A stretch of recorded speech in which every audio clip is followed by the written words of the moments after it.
नूर के हमरा हम उस कमरे में गए।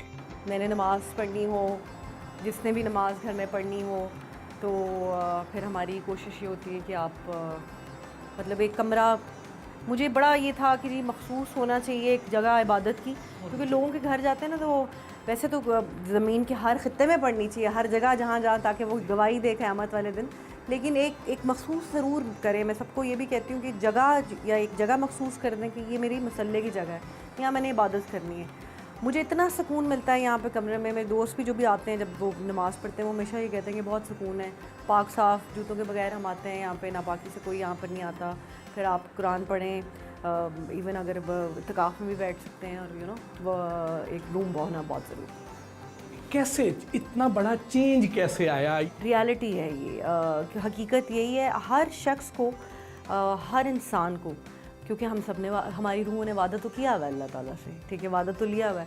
अब वो भूल जाते हैं हम दुनिया में आके, तो हर सब शख्स को 30 से 40 के बीच में कॉलिंग आना शुरू हो जाती है, जिसमें आपको लग रहा होता है डिप्रेशन हो रही है, पता नहीं क्या हो रहा है, अच्छा नहीं लग रहा कुछ भी, और आपके मुताबिक ज़िंदगी नहीं हो रही होती, आपको सुकून ही नहीं मिल रहा होता। वो एक्चुअली कॉलिंग होती है, रूह की कॉलिंग। रूह इतना डिस्कनेक्टेड होती है अल्लाह से, इतना अरसा हमने अपने गोश्त पोश्त को दुनियावी चीज़ों में लगा के, मतलब हम नमाज भी जो पढ़ते हैं वो नमाज नहीं है, क्योंकि आप फोकस ही नहीं होते, क्योंकि आपने अपने रब को पहचाना ही नहीं होता कि आपका रब क्या है और उसने आपको कितनी नेमतें अता फरमाई। अगर आप अपने आप को ही पहचान लें तो आप अपने रब को पहचान लें। तो आई थिंक वो एक कॉलिंग थी जो हर किसी को आती है, कुछ लोग मिस कर देते हैं। And I was the lucky one के वो मुझे कॉलिंग, वो जब मुझे कॉल आई वो मैंने रिसीव कर ली, और here I am today.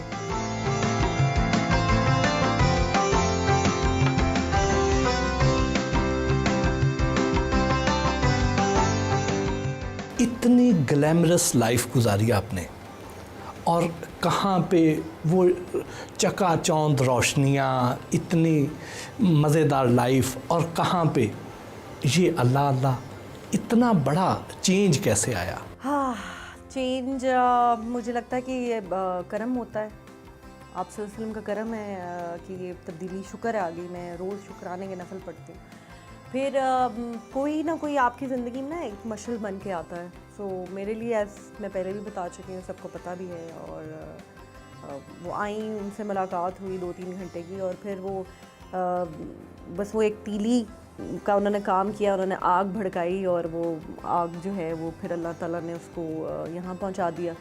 But I would definitely give her a credit, मेरी उस्ताद, मैं कहूँगी रूहानी उस्ताद और टीचर, गाइडेंस जो है वो आप जानते ही हैं, उनको प्यार से मैं मुर्शिद भी कहती हूँ। तो नहीं, हम तो जानते हैं, लेकिन लोग नहीं जानते हैं। बुशरा बीबी जी, अब तो वो माशाल्लाह प्राइम मिनिस्टर की वाइफ हैं, लेकिन मेरा इस ट्रांसफॉर्मेशन में अगर मैं उनको क्रेडिट ना दूँ तो वो नाइंसाफ़ी होगी। बिकॉज़ मैं जब पहली दफ़ा उनसे मिली थी और 3-4 घंटे की मुलाकात थी, और उनकी बातों से इतना असर अंदाज़ हुआ कि मैं घर आई और मैंने आके अपनी अम्मी को कहा कि मुझे काम नहीं करना है, and I started taking the बट्टा एंड एवरीथिंग। और यस, कि मतलब मेरा जो है रूहानियत का एक रिश्ता है उनके साथ, तो वो हमेशा रहेगा। बुशरा बीबी से मुलाकात कैसे हुई? उनसे मुलाकात बस आई थिंक अल्लाह ने मिलाना था हमें। मैं जब उस तकलीफ़ के प्रोसेस से गुजरी थी, बहुत ज़्यादा मेरी सेपरेशन चल रही थी और डिवोर्स अनाउंस हो गई थी, and I was in a lot of pain. तो किसी दोस्त ने फिर मुझे लगता है मुझे उनसे मिलना ही था, क्योंकि मुझे ये ट्रांसफॉर्मेशन होनी थी, इस वक्त पे लिखी थी अल्लाह ने मेरे नसीब में। सो आई मेट हर, एंड या उनसे मिलने से पहले आपके वहमो गुमान में भी ये था, कभी सोचा था कि आप इसको खैरबाद कह देंगी, इस लाइफ को, शोबिज़ की लाइफ को? अच्छा, वैसे ये था, और ये ट्रांसफॉर्मेशन चल रही थी। मैंने आपको बताया ना कि मतलब कंप्लीट एंटायरली, मतलब एक चीज़ अगर आप में जस्तजू होगी तो कोई उसको रास्ता आपको दिखाएंगे ना। अगर आप सपोज़ कहें कि आपने इकबाल टाउन जाना है, आप अगर मुझे बताएंगे नहीं कि मैंने इकबाल टाउन जाना है, तो मैं आपको रास्ता नहीं बता सकूँगी, मैं आपको डिफेंस भेज दूँगी।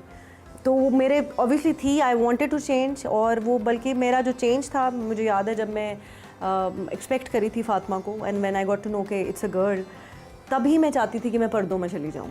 मैं चाहती थी कि मैं अबाया पहनना शुरू करूँ, बिकॉज मेरी एक बेटी है, मैंने उसके फ्यूचर को क्या करना है, और ये ख्वाहिश बहुत अरसे से थी अंदर से। लेकिन वो मुझसे हो नहीं रहा था बिकॉज मुझे लगता था अच्छा हालात नहीं है, मैं कैसे करूँगी, घर कौन चलाएगा, आदत इतनी ज़्यादा है फ़ेम की।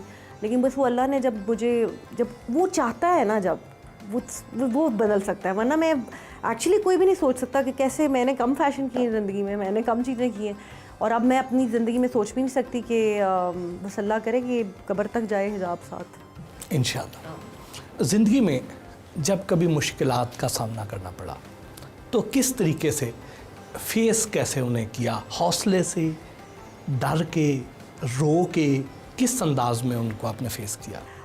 वो कहते हैं ना मुश्किलें इतनी पड़ी कि आसान हो गई। इतनी मुश्किलें मैंने देखी हैं अपनी लाइफ में, करियर में भी और पर्सनल लाइफ में कुछ ज़्यादा रही।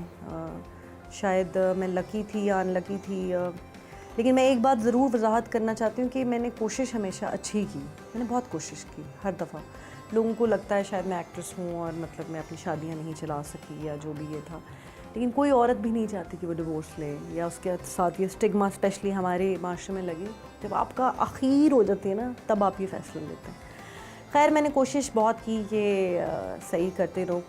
फिर ये होता है कि मैं जब बहुत तकलीफ़ होती है मैं रो लेती हूँ, और नमाज का सहारा होता है हमेशा।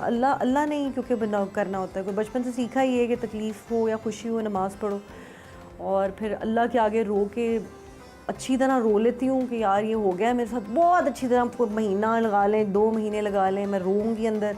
उसके बाद फिर मैं अपना वो कहती हूँ कि बस अब बहुत हो गया, रो लिया, दिस हैज़ हैपेंड, अब ये तुम्हारी ज़िंदगी में हो गया, अब इसको फिक्स कैसे करना है, let's get up and move on, and then I move on. और वो ताकत मुझे अल्लाह ताला देता है। ज़िंदगी से खुश और मुतमईन है या कोई हसरतें बाकी हैं? अल्हम्दुलिल्लाह अब तो मैं बहुत खुश हूँ और मैं बहुत मुतमईन हूँ, क्योंकि मुझे लगता है for the first time in my life मैं सही रास्ते पर हूँ। और मैं अपने, क्योंकि मेरी अब जस्तजू है अपने रब को राज़ी करने की, कसक या फिर रिग्रेट जो है वो लाइफ में शायद होते अगर मैं वही एक काली सी ज़िंदगी में जी रही होती। लेकिन वो जब से नूर लाइफ में आया है तो वो इसलिए नहीं है। हाँ, मुझे एक रिग्रेट है कि ये चेंज अल्लाह ने जो मुझे अब हिदायत मिली, काश मुझे पहले मिली होती। मुझे लगता है बहुत साल वेस्ट हो गए। मुझे लगता है इबादत के लिए बहुत कम साल हैं, पता नहीं कब मैं मर जाऊँ। और वो जो पिछले साल है ना, मैं देखती हूँ तो मैं उसमें देखती हूँ कि मुझे फ़िक्र ही नहीं थी अपनी कब्र की। मुझे बस यही फ़िक्र थी कि पैसे कैसे कमाना है, मशहूर कैसे होना है, अच्छे कैसे लगना है, प्रिटी कैसे लगना है, मुकाबले चल रहे हैं, या वो क्यों अच्छी लग रही है या मैं क्यों अच्छी लग रही हूँ।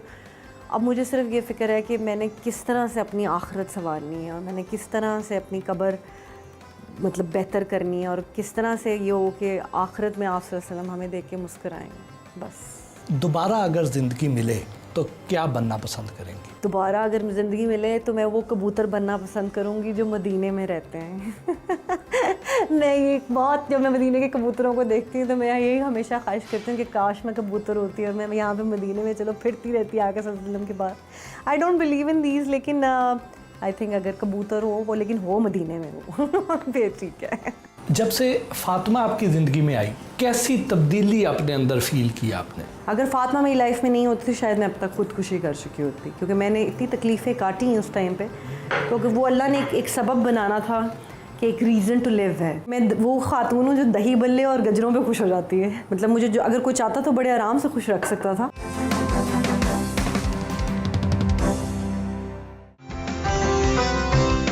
तसव्वुफ